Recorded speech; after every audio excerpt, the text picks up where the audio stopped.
Go live. And we are now live on the pre-show for the Tech Guy off the radio. This is we're actually a couple of minutes late on the pre-show, where I chat a little bit with you before we get started. I want to share with you a link. I was interviewed by the folks at WQPH, where I host a weekly show.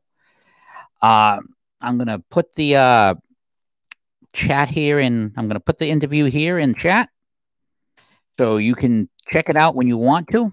I just put it in there. And today's show is going to be a little bit different in the sense that we had a lot of interplay in chat last week. So because we had so much interplay in chat, I'm going to do something a little bit different this week, in that if you're in chat and you have a question on an issue that you want me to comment on, I mean, that I know about, and if I don't know about it, I won't have much to say, or I'll try and, figure out what to say about it on the fly.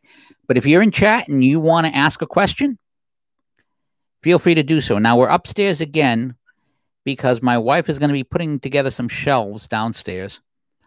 And she said that she cannot guarantee that that will not involve swearing. So in order to keep the show clean, I'm upstairs today. Okay, I'm going to give hi to Pat. In chat, great to have you. It's almost 3 o'clock, so we'll be getting to the show proper. So again, feel free to share the link. We want to try and fill up the show as much as possible. And I will, if you have a question that you want to ask in chat, if you want to ask me something in chat, feel free to post your question in chat, and I will be very happy to do so. I'm going to talk about several different things. A couple of things that jumped into mind early, and a couple of things I'm seeing on Twitter that are worth some attention. But it's 3 o'clock now, the time of great mercy for the world, if you know your Divine Mercy Chaplet. So I'll go quick. Father, Son, and Holy Spirit, amen. Bless us and all of us here. Amen. I'm not going to do the whole Divine Mercy Chaplet because it'll take a little time. But it's 3 o'clock, so it is now officially time for the Tech Guy Off the Radio live stream podcast. I am your host, Pete the Tech Guy, half fedora, half Doctor Who scarf, will travel. And this is actually the first one I ever had. This is a short version of the season 12 scarf. And we are going to be here for an hour talking and chatting and so forth, although most of you who watch tend to watch later, either because you didn't get my email in time, which is common because I tend to send it out a little late, or because you're doing something. And in fact, it's very fortunate. You'll have to blame my wife that we are having chat, that we're having the podcast here at 3 p.m. instead of at 11 a.m., which is when we had it last week because I had to work, because my wife has rented a dumpster. And I told her I would help get things out to the dumpster today because this is the only day we both have off together. And it turned out that they asked us if we wanted to have overtime today. And although I could use the money, frankly, I had promised my wife, and if I didn't do it, the dumpster rental would be worthless. So despite the Trump economy, which is supposed to be so bad, I had been offered overtime again today. Couldn't take it because have to help the wife. So I am here at 3 o'clock as per our normal time to chat with you, to talk with you, and to answer your questions in chat. If you have a question you want to ask me in chat, feel free to do so, and I will try and answer it on the fly here on the Tech Guy Off the Radio. Just a reminder that you find the site at thetechguyblog.com, DaTechGuy blog.com, which for some reason I keep forgetting to plug on this podcast. Also, you can find me on Your Prayer Intentions on regular radio, WQPH 89.3 FM. That's every Saturday at noon. If you have a prayer intention for that show, tweet it to the WQPH site or go to the WQPH prayer wall and we'll include it. And I'm going to jump right into things. I want to start with Princeton University. And I love this Princeton University story. I absolutely, positively love this story. Now, I'm going to move the chat. I'm not on the big screen. I'm on the new computer. So although I have the TV up, I was going to set up the big screen. I just didn't get a chance because I went out to lunch with the wife. So I'm going to operate a little bit. I'm going to put up links on that side, one side of the screen, of the small screen for me to see, and that I can quote from, and the chat on the other side so that I can do both things at once properly. I love the Princeton story. I absolutely love the Princeton story. And I love this Princeton story for a couple of reasons. And you may not know about this Princeton story. If you have you heard about it? I don't know if you have. Well, the universities, and remember, universities are almost completely controlled by the left. You got Hillsdale College that isn't, but universities are controlled by the left. And yet we are told constantly, if you read Robert Stacy McCain's site, which you should if you don't, you know that over and over feminists are talk about how the university have rape culture in it, how terrible it is, and that universities, they're bastions of racism. You see, and I love the idea that a university where if you're attending a U.S. university, especially if you're attending a $40,000, $50,000, $60,000 a year university, you are basically paying more than the mean income of almost every country in the world for a year at that college. So you are part of the 1% of the 1% of the world. If you can do this, if you are going to a $70,000 college, you are a 1%er. Whether you realize it or not, you may not think of because everyone thinks of the 1%er as Bill Gates. Bill Gates isn't the 1%er. He's a 1%. He's a 1/1,000,000th of a percenter type of person. Well, our country is 350 million people. So 1% is there are 3 million 1%ers in this country. You don't have to be Bill Gates to be a 1%er. And that's just for now. If you take a look at human history, it's even worse. But so all these people who are crying oppression, crying racism, I am being oppressed as I attend this, university that costs more than the mean income of people, the average income of every country in the world. But, it doesn't take a lot of thought to figure out how stupid that is, but it takes some thought, and people just don't have that thought for reasons that, the school systems stink, because our friends on the left wisely decided, as I've mentioned many times on the show, that it's cheaper to buy people than it is to buy weapon systems. And people tend to stay bought. They don't go as obsolete as a weapon system does. Well, the story from Princeton is this. And I'm going to read you the version from Pajamas Media, because I like Pajamas Media. Earlier this month, in fact, before I do anything else, let me add this into chat so that you can read the story yourself if you don't want to just have me reading to you. So there's the chat from the PJ Media story. Early this month, Princeton President Christopher Eisgruber. Rules of acquisition, every man has his price. That is true. That is pretty accurate. The question is, what is that price? And every man also has a price that they're unwilling to pay. Some things a person won't sell. And that reminded me of something funny I wanted to mention in the pre-show. I didn't get a chance to. I'm going to say something funny. I thought it was hilarious. Next door, I've got the new neighbor's got a sign, protected by ADT. My other neighbor on the other side has a sign, protected by Verizon. I want to get a sign on my front lawn with Don Corleone on it, protected by Sicilians with generational memories and infinite patience. I think my sign will chase away thieves more. But anyways, Eisgruber went through the woke anti-racist rite of confession. He published a letter confessing the ongoing racism at his university under his leadership. Such confessions serve to prop up the ridiculous claim that there are racial disparities and ipso facto show proof of institutional racism. Claims like Eisenberger's are less a confection of actual fact and more of a rhetorical weapon to push Marxist critical race theory, and it's also a form of absolution. Now, I'm a Catholic. Tomorrow, I'm going to go to confession for actual sins that I've committed that I should have known better, or that I've been unable to resist, and I will seek absolution from a priest. The priest will give me the absolution, and I will try and do better next time. This is the form of confession for people who do not believe in God. They're making an imaginary confession for imaginary sins. And it's virtue signaling. That's the nice thing about Catholic. That's the difference between Catholic confession. You go to a confessional, you're alone inside there with the priest. It's not a question of virtue signaling. It's a question of contrition. And everybody else says, what did they do? Sometimes people wonder, what did they do that requires confession? But the more I find that the more the more you go to confession, the more you tend to realize what your sins are. Some of the most holy people went to confession a lot, but I digress again. So the Department of Education decided to call Princeton's bluff. According to a letter obtained by the Washington Examiner, now, the Department of Education launched an investigation into the Ivy League University, Princeton. Like other schools that receive federal funding, they pledge to abide by certain federal laws, including to receive federal funding.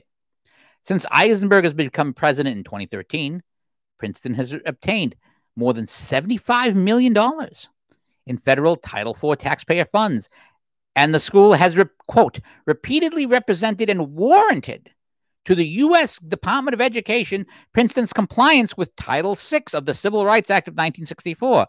The letter reads, quote, Title VI provides no person in the United States shall on the grounds of race, color, or national origin be excluded from participation in, denied the benefits of, or be subjected to discrimination under any program actively receiving federal financial assistance. And now the letter continues. On September 2nd, 2020, you admitted Princeton's educational program is and for decades has been racist, the letter notes. Among other things, you said that racism and the damage it does to people of color persist at Princeton, and racist assumptions remain embedded in the structures of the university itself. Isn't this horrid? That Princeton is such a bastion of racism, and it's such a leftist place. It's supposed to be warm and inclusive, unlike us horrible conservatives, right? But yet it's there. Because of racism, you announced race-based diversity measures for hiring, procurement, teaching, fellowship, and race research funding. Based on its admitted racism. Now, remember, this is admitted. This is the president going out there saying, I am racist. Our institution is racist. The U.S. Department of Education, concerned Princeton's non-discrimination and equal opportunity assurances in its program participation agreements from at least 2013 to the present may have been false. The letter explains, finally, the department is further concerned that Princeton's many non-discrimination and equal opportunity claims to students, parents, and consumers in the market for education certificates may have been false and actionable substantial misrepresentations in violation of U.S. law. Therefore, the DOE, the Department of Education, is opening an investigation into Princeton and may end up removing funds from the university and demanding that Princeton pay back taxpayer funds it should not have received. Quote, based on the facts, the Secretary of Education may consider measures against Princeton for false program participation agreement, non-discrimination assurances, including an action to recover funds. Now, if you take the words mean things, this is one of Rush Limbaugh's favorite statements. Words mean things. If you say something, the English, that's why some people I think are upset about the English language. They've all gone Alice in Wonderland.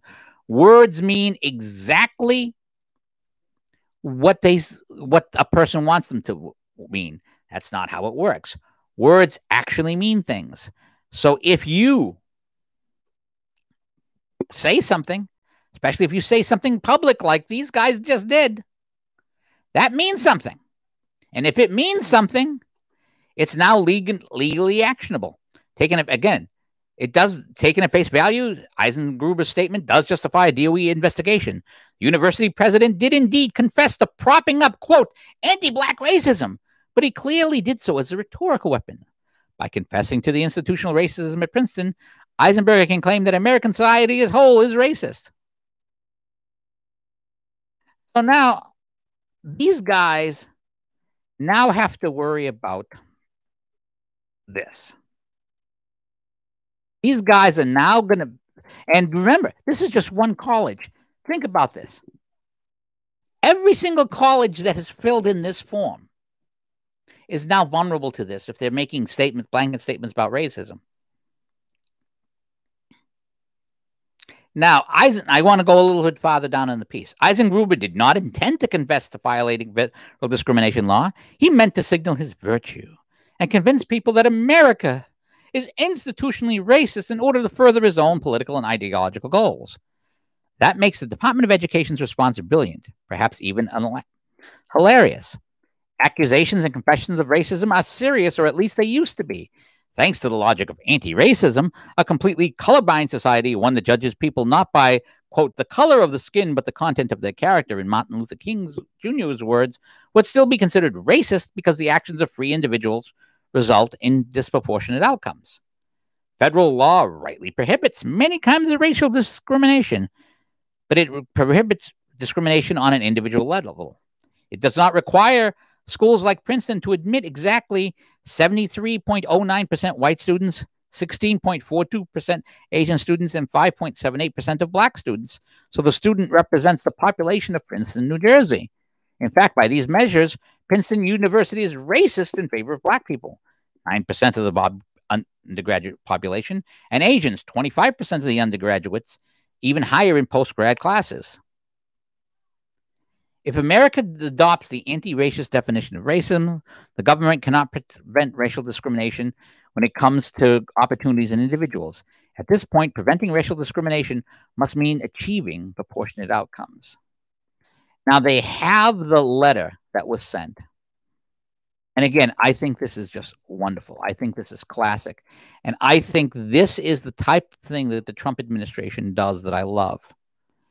They beat the left at their own game. They know the game the left is playing and take them at their word. Because there are laws out there.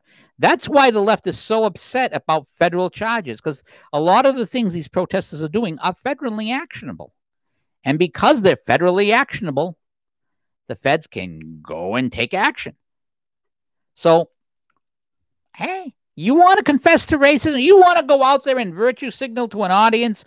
You go ahead and do so as the head of an institution. But be damn sure that you haven't filled out paperwork to the federal government insisting that, you know what? We're not doing these things. We're not actually racist. So what is it? Are you deceiving your people?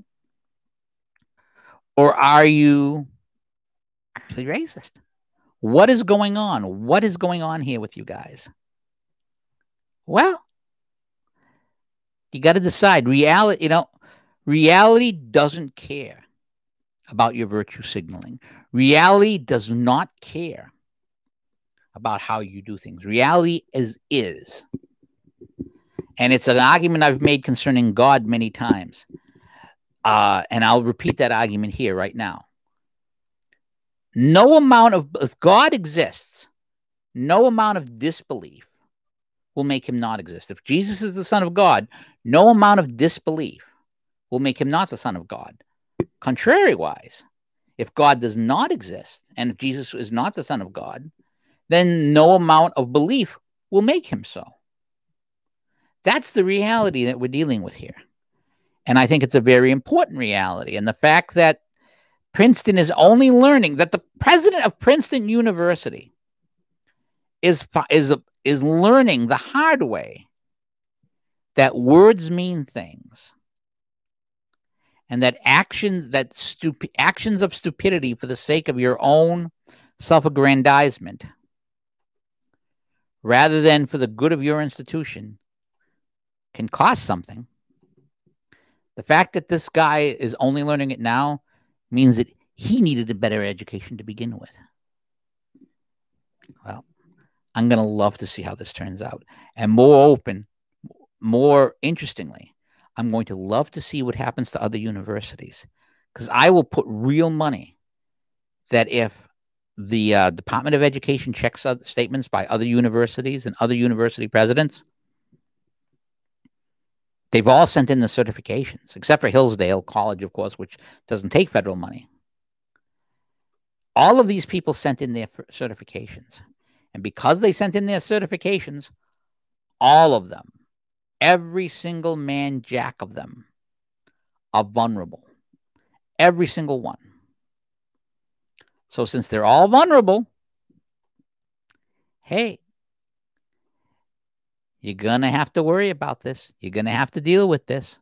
You're going to have to play this game. You want to play games? Or as Stacey McCain likes to say, play stupid games, win stupid prizes. Princeton is about to win a stupid prize. And I am hoping and praying that they are not the only one. Because in the end, The left will only stop doing destructive things for themselves and the country when the cost of doing destructive things and saying destructive things to them is greater than the cost of not doing it. When they stop, they will stop when it costs them more to continue. Until that happens, they're not going to stop. Speaking of things that stop, by the way, this isn't a topic on the line, but Ian Miles, I think it's Xiong, a lot like Claire Xiong,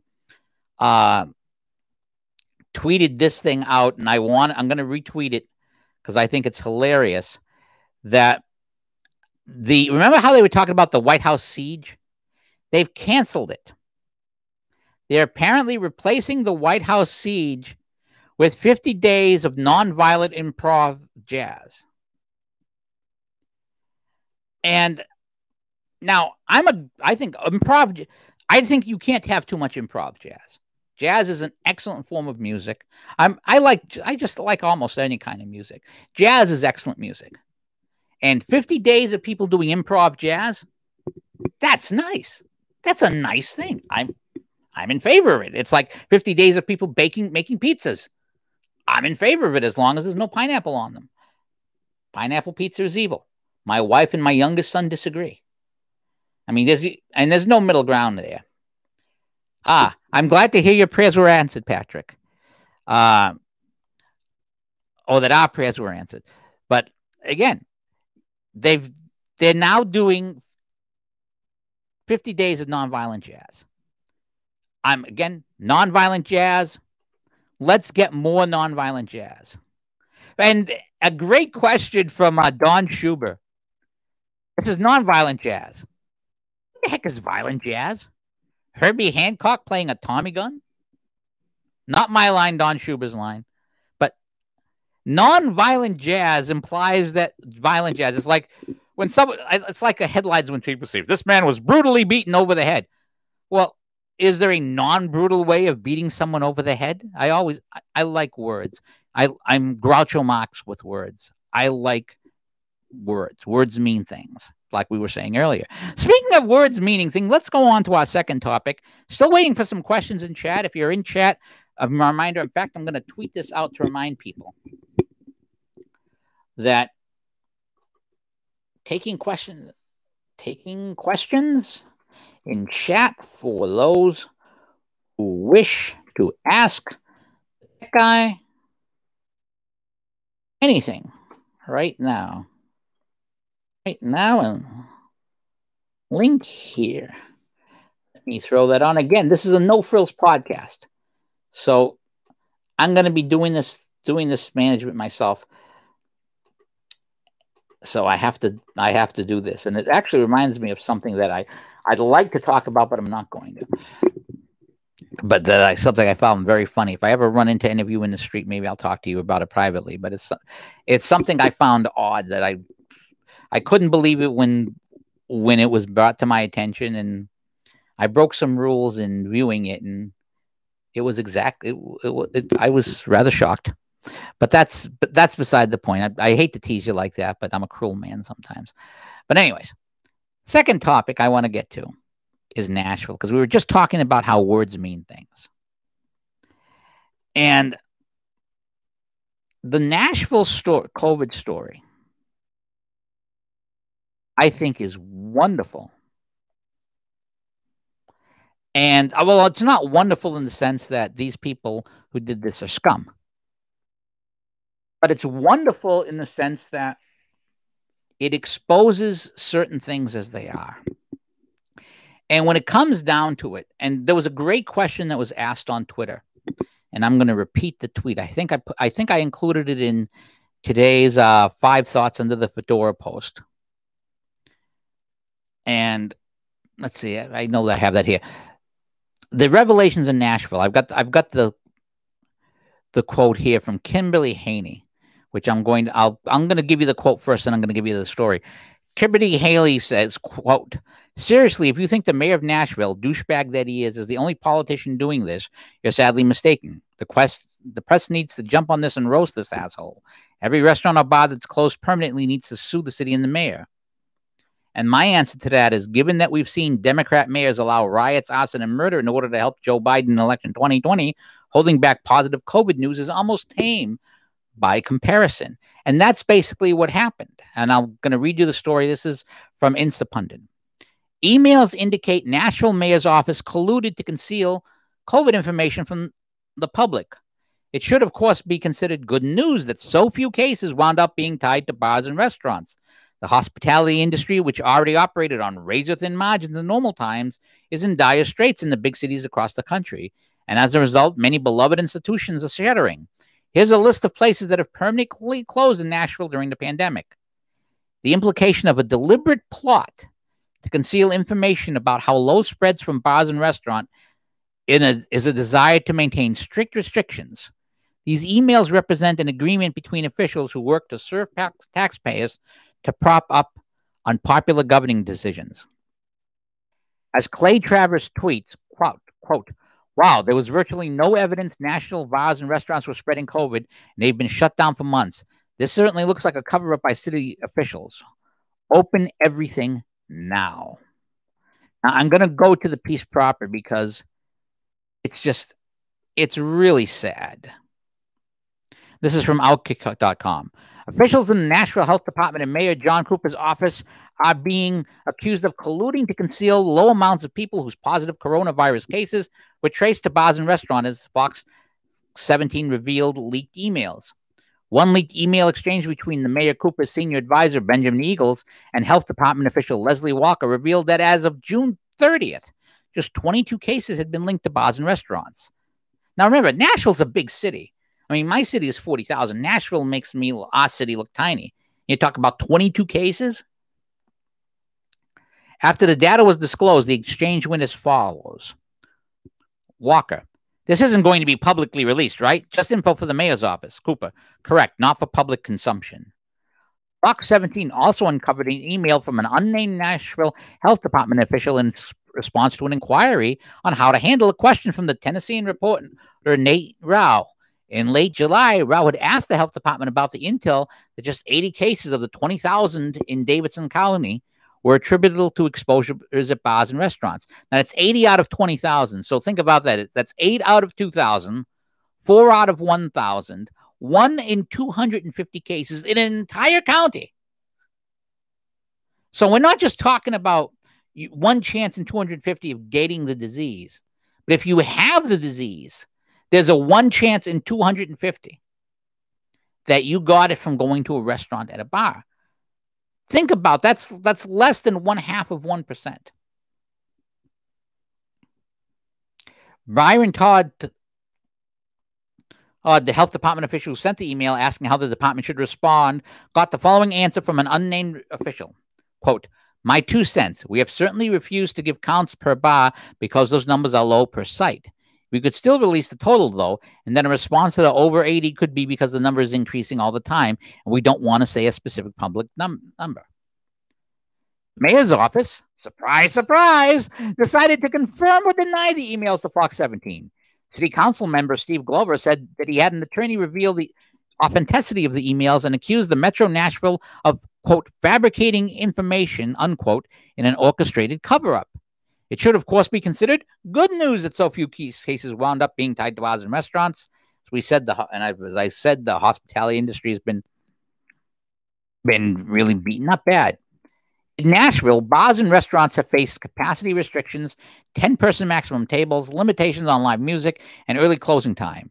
Mayor Cooper extended closing time until 30 minutes after the Titans game ended past Monday. If you could do it for the Titans, why not make it late forever? Today, perhaps not coincidentally, a day after Fox 17's bombshell reporting, Mayor Cooper announced that capacity restrictions will be raised to 50%, capped at 50 persons inside and 50 patrons outside, and closing time is now 11 p.m. It may be a while, but the Freedom of Information Act requests that come out of this, and not just in Nashville, but all over the country, are going to reveal some wild communications. So think about this. You have now remember, Nashville is in Tennessee, which is a red state. It's got a blue mayor. You have a Democrat mayor purposely overstating the COVID damage to keep bars closed. Now, why would you want to do that? Why would you want to restrict your tax base? Because this is an election year. Donald Trump is running for re-election for president. And any good economic news, and the good economic news keeps coming, means it helps President Trump. So if that means that patrons at bars in Nashville can't go, that's fine. If it means that restaurants go under, that's fine. If it means that in cities like Seattle and Portland, rioters destroy places and destroy people, fine. All of these things keep dropping.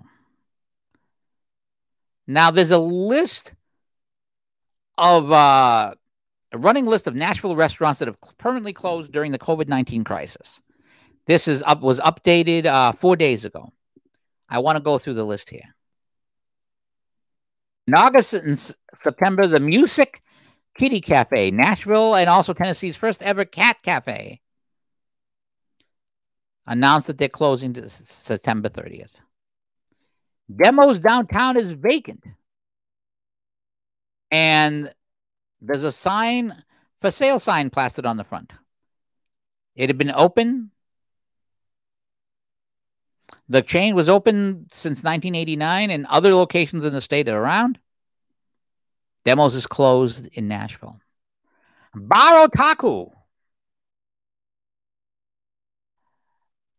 The owner, Sarah Garrigan, has confirmed that as of today, the bar's time has come and it's done. City Fire, closed. Dairy King, closed. Palatas, 12 South Distriction for Palatas, a gourmet Mexican frozen treat. Post on Intercom said that they are pausing and selling the two-story building, which means they're closed. In June, the Green Pheasant. Forget it. Marché Artesian Foods announced in June that they're not reopening. Namasushi, the Nashville and Brentville locations, gone. Tokyo, Japan's Japanese steakhouse. I haven't been to a Japanese steakhouse in years. I'd really like to go to one. Japanese steakhouses are I think they're very tasty. The Green Hills Hibachi Mainstay is closed. It's been in the Clegon Avenue location since 2012. 9 years. Dead. Sukhothai, closed. In May, Aladdin's Hookah Bar and Lounge, closed. Now I'm going backwards, of course. Anton's of Nashville. Bellevue Go For Italian, sold everything, gone. Charcoal Cowboys Barbecue, done in May. Now, it's not like there's a shortage of barbecue in the South. Freebirds in Green Hills and Murphyboro, gone. The Garden Brunch Cafe, gone. Molinari's Italian Restaurant in Cool Springs, gone. Sea Salt, gone. Salma's Fine Indian Cuisine, gone. Vittles Restaurant Brentwood, gone. Cafe Coco, gone. Muffs Crafts Brews and Beers and Burgers, gone. Music City Chicken Company, gone. Rudy's Seafood and Sausage, gone. And also Silo, but in fairness, Silo was closed because of tornado damage. So, restaurants do close. Now, and also in fairness, lots of restaurants fail. It's not uncommon for restaurants to fail. But that's a running list. And let's count the number I said. 1, 2, 3, 4, 5, 6, 7, 8, 9, 10, 11, 12, 13, 14, 15, 16, 17, 18, 19, 20, 21, 22, 20, 23, not counting the one closed by tornado damage. Now, that seems enough people for a class action suit against the city of Nashville in general and against the mayor's office and the mayor in particular. And I don't understand. If these guys do not see the danger to this, or if they're willing to take this danger, and that's pretty stupid. Pretty stupid on their part. So I got to tell you that I don't understand these people.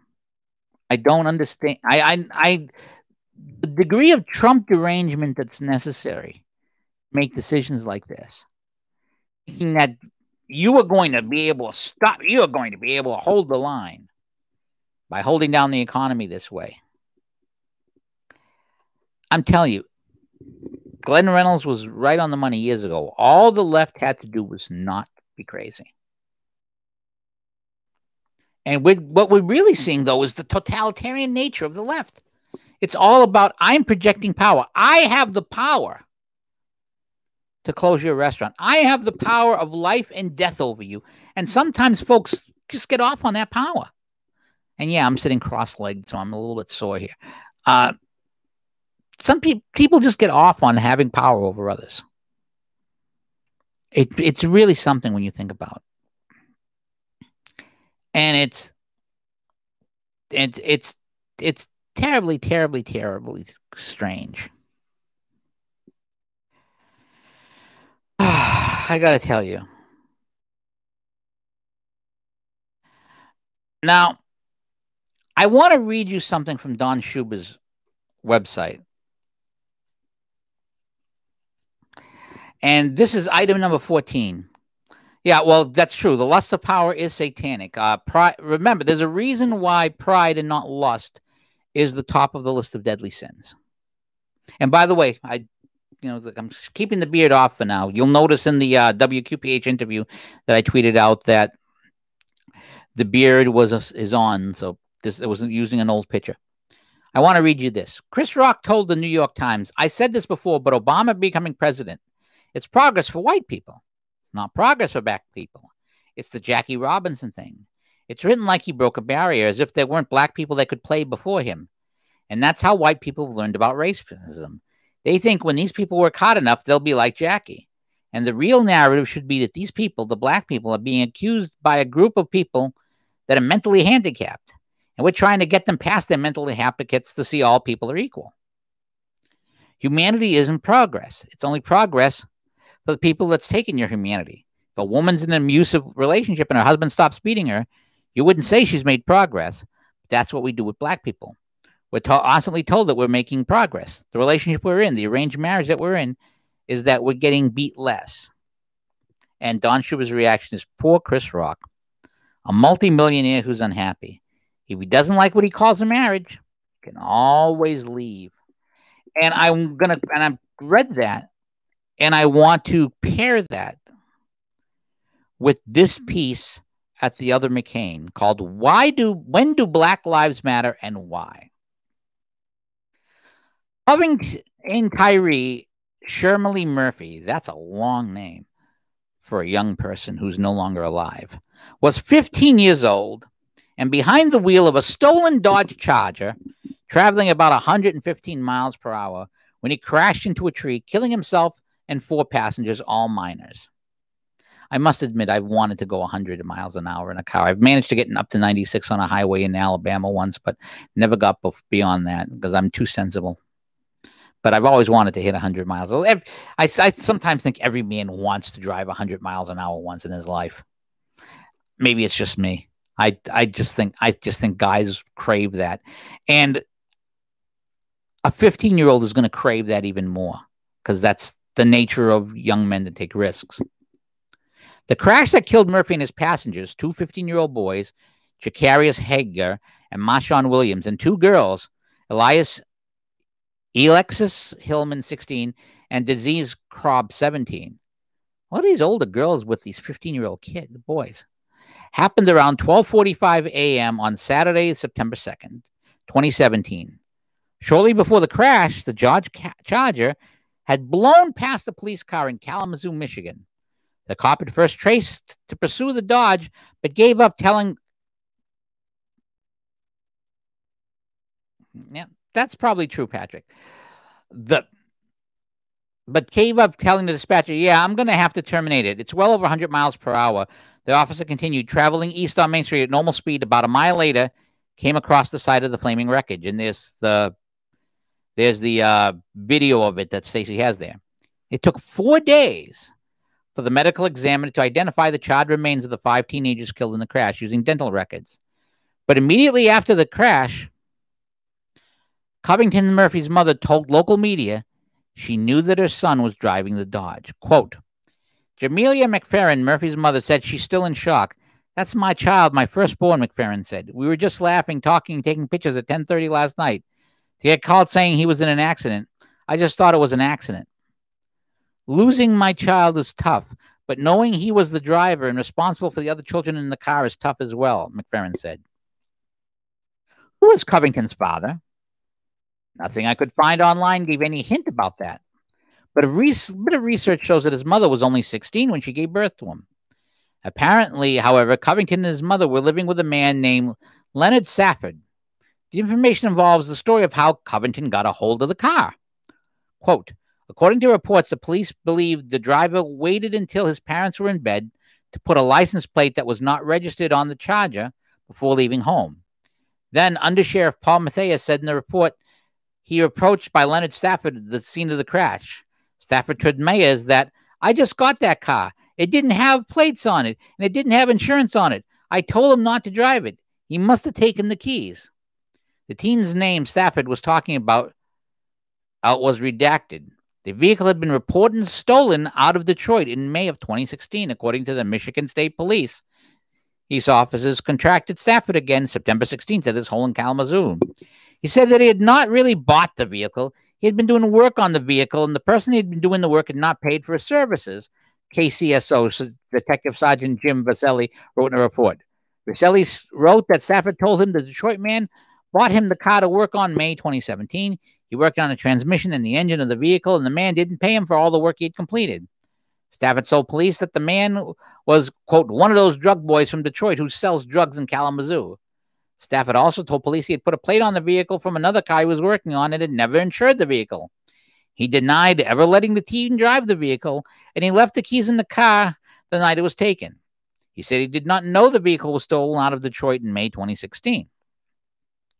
So if we may connect the dots here, Covington's mother's boyfriend was doing a repair on a car that was stolen in Detroit and which had been brought to him by a known drug dealer. The mother's boyfriend denied knowing the car was stolen, denied giving teenagers permission to drive the car, although the keys were conveniently left inside it. You might be wondering why I'm telling the story of this 2017 car accident. It's because unless you live in Michigan, you almost certainly never heard about the death of these 5 black teenagers. Why? Because there was no systemic racism.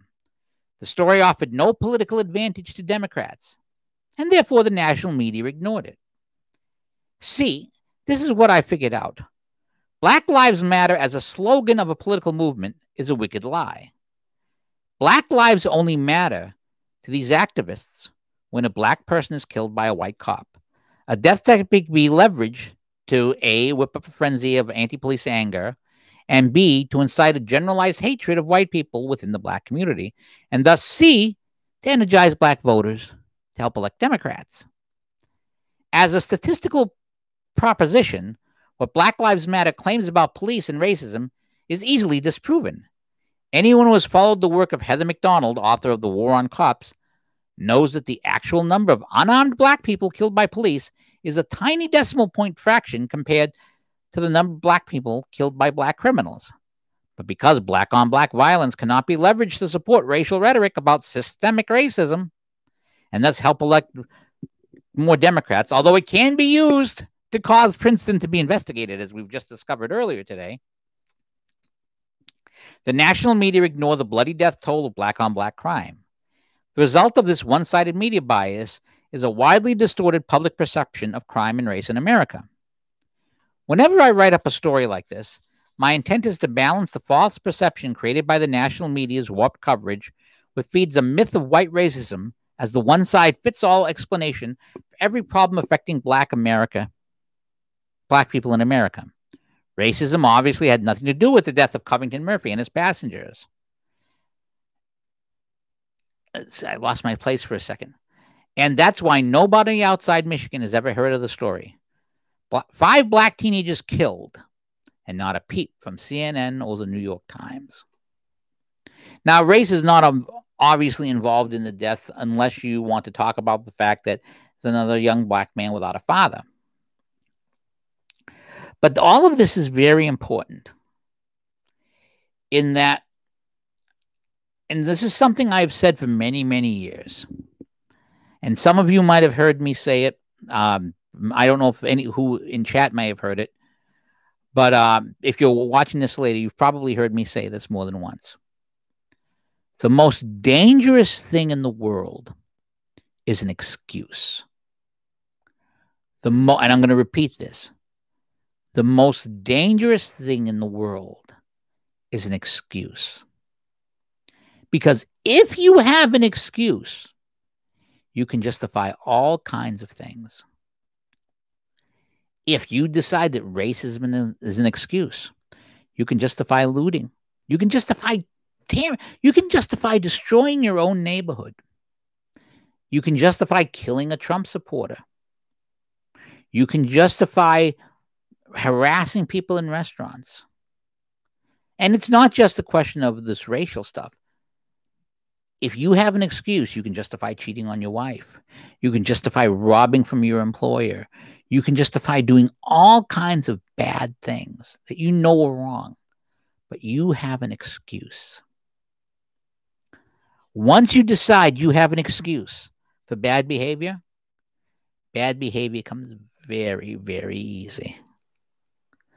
That's why an excuse is the most dangerous thing in the world. Princeton had an excuse for making this statement about racism because it would favor them in terms of their relationship with black students. And that excuse ended up dangerous because now they're getting investigated. Nashville had an excuse for holding back those COVID numbers, and probably all the other cities who were doing the same, frankly, because they can't have places opening up. They can't have Donald Trump being able to boast of a good economy. Not in an election year. There's an excuse. Over and over, excuses, excuses, excuses. If you have, oh, that's interesting. Suddenly the Ace of Spades site doesn't want to open up. I was just heading there now. Let me see if it opens up in another browser window. That's very, very interesting. I always presume whenever a conservative site suddenly stops working,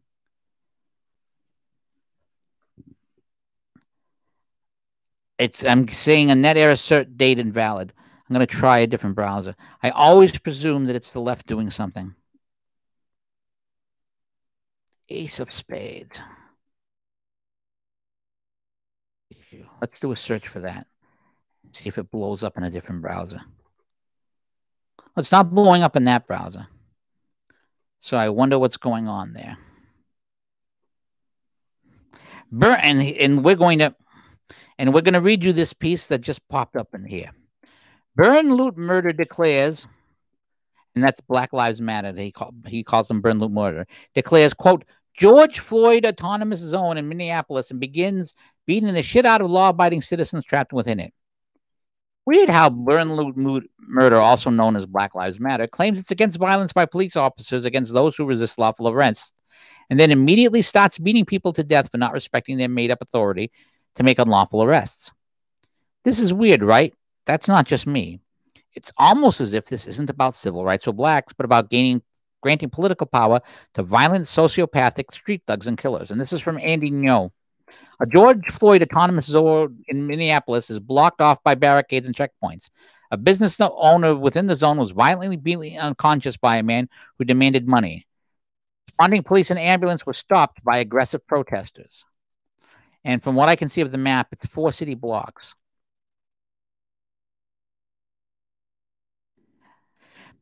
Aggressive protesters, fixer-upper underscores. Meanwhile, Burn, Loot, Murder, Black Lives Matter, is harassing store clerks about why they called the police on black thieves who are, they insist, terribly afraid of police. But not so afraid of police as to not shoplift crap from CVS, huh? And not so terrified of cops so as not to put them in headlocks and rush for knives, huh? And not so panicked by cops as to desist from throwing bottles filled with urine at them, huh? Video recorded by Charity Sade, a BLM activist in D.C., shows her confronting and recording a CVS family staff person who called police on thieves. She accuses the employee of endangering the lives of black people. Why do we protect black criminals? BLM and Antifa hold another street protest in Seattle. Meanwhile, Chicago's BLM is organizing protests in support of looters arrested last weekend and calling it reparations. That's from September 18th. Asked about a Trump supporter who was murdered in cold blood in Portland, leftist woman responds, tough luck. Don't be an effing Trump supporter in Portland. And this is what we've come to. This is what we've come to. And I'm telling you, this is getting dangerous. It's getting very, very dangerous. And if something doesn't change, if they do not, if this is allowed to go on, if this excuse, and again, this is all about having an excuse. If this continues, it's going to be bad. And it's going to be worse for the people who supposedly are the ones these guys are trying to protect. It's very, very bad. Oh, an update. White House, and this is from Channel Rio of One News American Network. White House Anonymous announced a surprise meeting of the head of state from Kuwait at 11:45 Eastern Standard Time, followed by press briefing by President Trump. Now, I'm, of course, not watching the press briefing, so I don't know here's the update. President Donald Trump has bestowed a top honor on the Kuwait's ruling emir, who has played a central role in resolving a year-long four-nation boycott of Qatar and is now ill and receiving treatment in the U.S. Could be all kinds of things happening here, but the left hates it. The left hates it. I mean, how bad does the left hate it? When you have Israel, Bahrain, and these other nations signing a peace deal, Jeffrey Goldberg tweeted out, authoritarian leaders and authoritarian curious leaders win. Iran and the Palestinians lose, and other such conclusions about normalization. Seriously, we actually have people who are calling these peace deals by the president losers. And I want to quote this tweet from 2018. Britt Hume put out this tweet quoting Steve, I'm a brilliant strategist, Schmidt. Quote, Trump destabilized the Middle East with his decision to move the embassy. His abject ignorance of the history and religions that shaped this movement have given succor to agents of terror and chaos. Trump destabilizes. Hamas terrorists provoke. Israel responds. Repeat number one. Apparently, nobody has told Hamas this, because that's not how it's turned out to be working. It's not how it's turned out to be working. And it's getting worse and worse and worse for the left.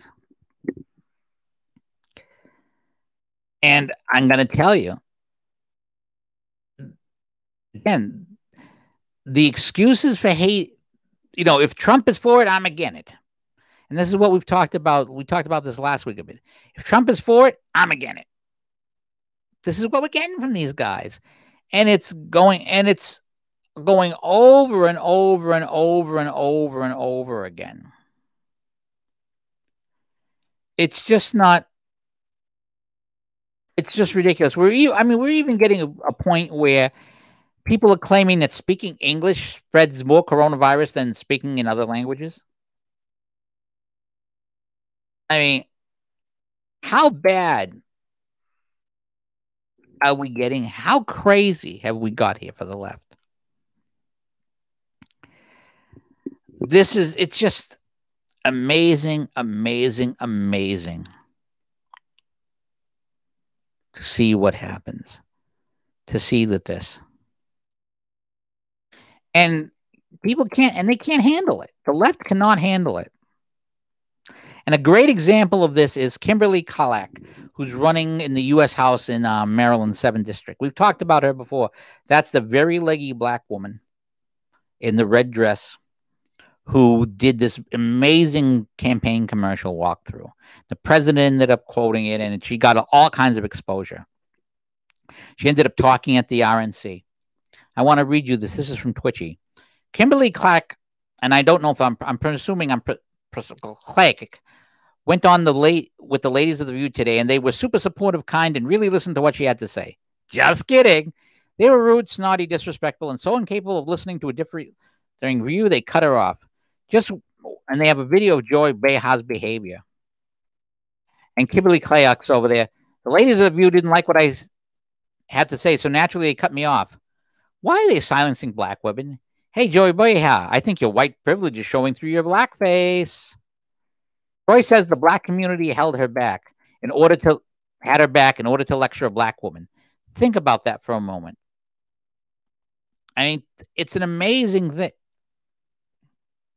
It's an amazing, amazing thing to watch this stuff happen. And it's going to get worse and worse and worse. And it's going to get worse in the way I'm trying to describe how to describe this. If you've ever read the Hornblower books, the Horatio Hornblower books, in the first book where he becomes a Commodore Hornblower, they go and they stop this ship. They hail the ship for news. And Hornblower suspects something's up. They claim to have smallpox on board, which would be very deadly for a sailing ship. Well, lo and behold, Hornblower decides that they're faking. Get someone over there. And the captain's very nervous about it, but of course has to avoid the Commodore's orders. Well, every response from the ship sounds proper until the boat starts getting closer, and you can see the panicking. And this, again, according to the story, you can see the panic on the man with the speaking trumpet when he knows the game is up.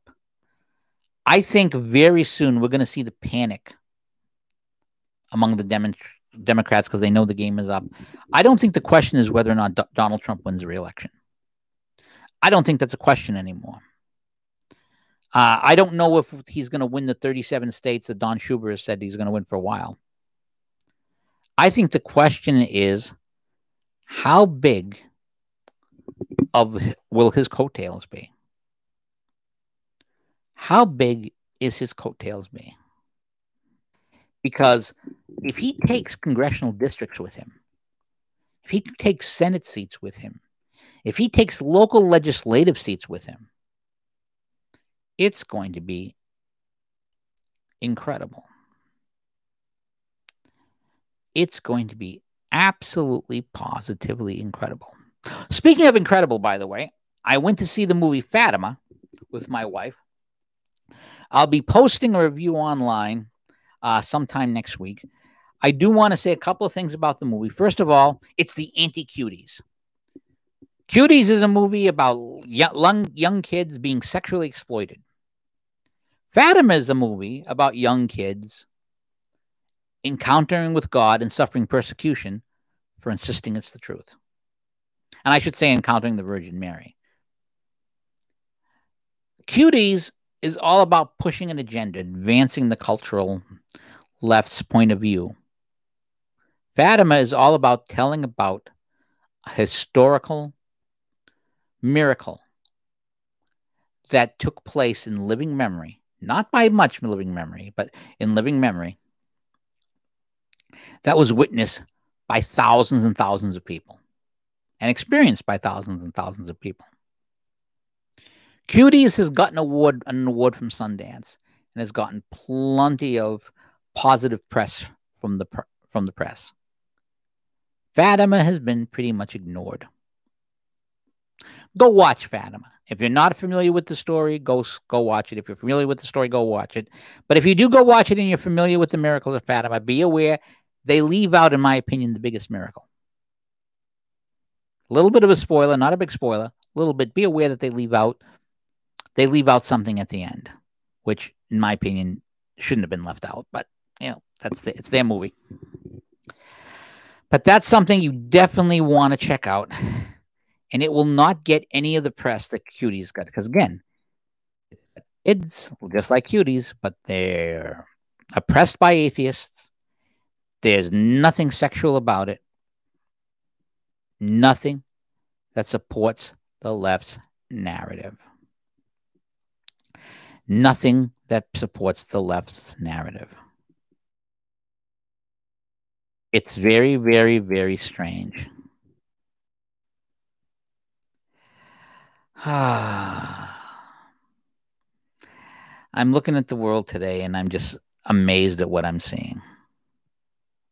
I shouldn't be amazed because this type of thing happens all the time. Societies rise and fall depending on the people.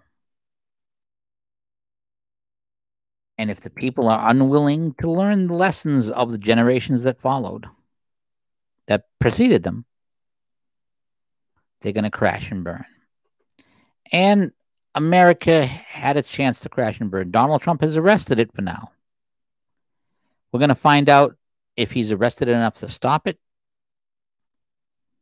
or if it's going to, or if it crashes and burns. We're going to find that out after this election. I have a feeling that America is going to be saved. I have a feeling this is going to work out. And I have a feeling that the left is going to get much, much worse as it flames for one last time to try and stop the president in panic. Could be wrong. Don't think I will be. Well, that's all the time I have today. If you liked the video, please give us a thumbs up. That's how people react to it. If you didn't like it, feel free to give it a thumbs down. I can't get good. I can't give proper commentary without. Oh, I didn't even mention Wendys. I said I would mention the Wendys thing, and I didn't mention it, so we're going to mention it now. Now, if you're on this chat, you may have seen my tweet storm concerning Wendys. Basically, what happened is my son and I ended up. It was a very bad day. I'd woken up with horrible leg cramps, so I was in bad pain. I was in a bad mood. But I said, at least I'm up early. I can take my son to work, so he doesn't have to walk. He's been having some problems with his feet lately. And I said, and I'll drive him through Wendys. We can have a chicken biscuit. It's very tasty chicken biscuit. So we drive to Wendys. There's only a couple of cars waiting. One car and one drive-through, one car at the other drive-through. So we're next in line. So all right, we're great. We get in behind the cars. We make our order. 2 chicken biscuits, bottled water. Slip behind them. It's taking a little longer than we like. We built in a little bit of time. And then we waited. And then we waited. The first car, they have pull up because their order's not ready yet. Second car, they have pull to the side because their order's not ready yet. That should have been a clue that there was a problem. But I'm thinking, hey, maybe they ordered potato wedges or something. No big deal. Pull up to the window, give them my credit card, pay for the order. They give back the card and they give my son the water, and we wait. And we wait. And we wait. And a woman from inside comes outside with one of the people's orders. Apparently the order's wrong, so they head back in. Now, meanwhile, the person at the window, no one's telling us this might take some time. And now my son is late for work and getting tweets from his messages from his boss. Where are you? He's now in trouble. We're waiting and waiting and waiting. And now and it's still a good 7 or 8 minutes to his work from where we are. So finally, we can't wait anymore. Zoom out of there. Rush him to work. He ends up 15 minutes late. That's a quarter an hour pay loss. I rush back there. Now, remember, I've already paid for this stuff. I go back. I say, I've already paid. Nope. Got to reorder. What do you mean, got to reorder? I've already ordered the items. You've already taken the payment. Nope. Not going to do it. They didn't refund me. They didn't give me the food. I go home. I call my credit card company. They can't refund me either because the charge hadn't posted yet. So I post a long thread about this on YouTube, on the Twitter. I figure maybe they'll say something. But I said, but listen, you owe me $20. You owe me the $5 from the order. You owe me for 2 trips back and forth to Leominster. You owe me for my son's time missed. I don't even get any response at any time. And my son's like, you need to call corporate. You need to call. No. Now, I'm a Sicilian.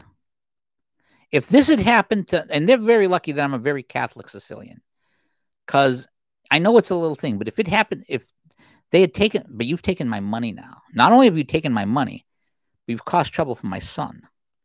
If this had happened to anyone else in my family, this place would be having an awful lot of unexplained bad coincidences. Because Sicilians are not forgiving people. I'm very Catholic. Now, a very Sicilian person would wreak vengeance quietly and slowly. Like I said in the earlier part of the show, the sign I want in front of my house is protected by Sicilians with generational memories and infinite patience. Catholic would just forgive. Well, for the individuals, yeah, I'm going to have to forgive them. I've already said a rosary for them. I didn't, but in compromise, I didn't enjoy it. I said my 20 decades for those people who work there. I didn't enjoy it. And that's a fault on my part. But I said it. That's the compromise between the Catholic and the Sicilian and me. As for Wendys corporate, despite the laws, a corporation is not a person. I can hate them all I want.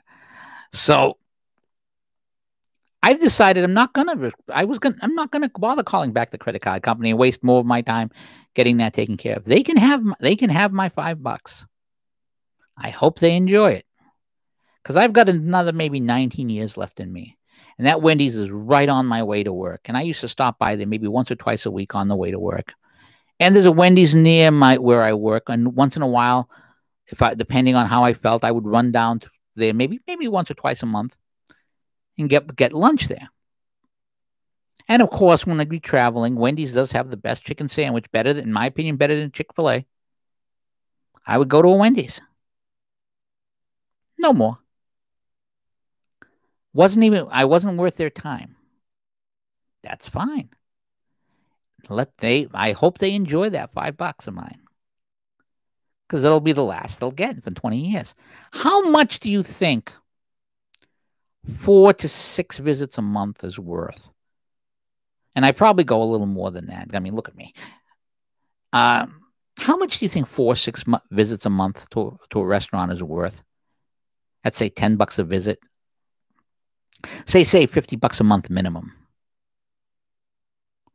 10 months, it's $500. That's $600 a year, and it's probably way underestimated, because that assumes only one person eating. Now, if they want to drop $600 to $1,000 a year for 20 years, that's fine. Plus the amount of people that I will bitch out about Wendys over this. But I submit and suggest that's a bad idea. It may be cathartic to say, oh, we're not going to deal with this fat ass. But it's stupid. It's bad business. And I bring this up in this manner because there was a tweet I saw earlier about people saying, and all you Trump supporters who are going to vote for him anyways, and middle fingering them. And I gotta tell you, what's happening is this.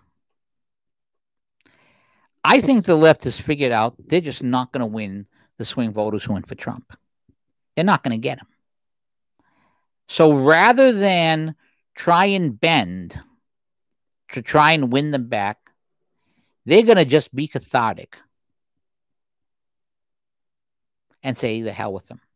They're going to just hate him openly. And they're going to feel better for a little while, because they're not going to have to pretend, and they're going to be... It's very cathartic to say what you actually think rather than trying to be correct or nice.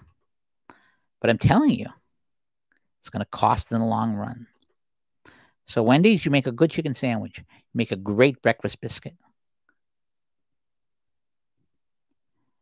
But You won't get me ordering them anymore. You won't get me taking my wife there for the jalapeno chicken. You won't be doing that. And that's a $5 investment. If that's for that $5, indulge it, savor it.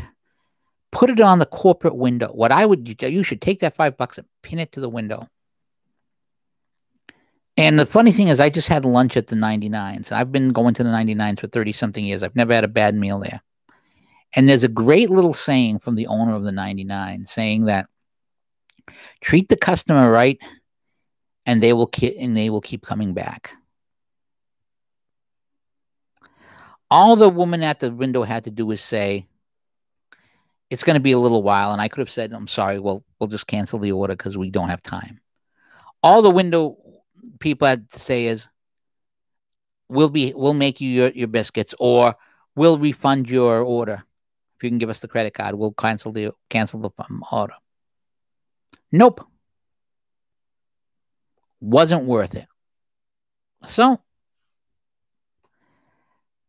that's a very expensive $5, and also when I'm coming home, Wendys is right on my way and it's open. So I've gone through that drive-through late at night when I've been hungry. Nah. And odds are, if it's happening to me, happening to a lot of other people, it's not worth it, folks. It's not worth it for the Democrats. It's not worth it for Wendys. You're both doing the same thing.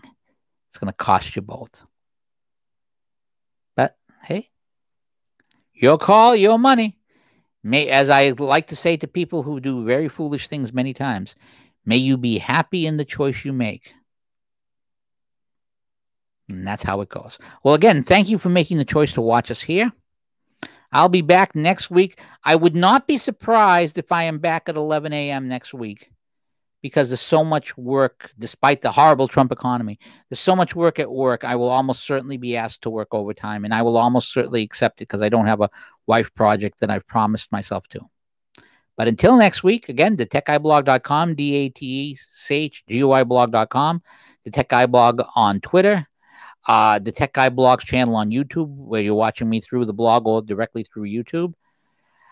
And, of course, your prayer intentions every Saturday at noon on WQPH 89.3 FM.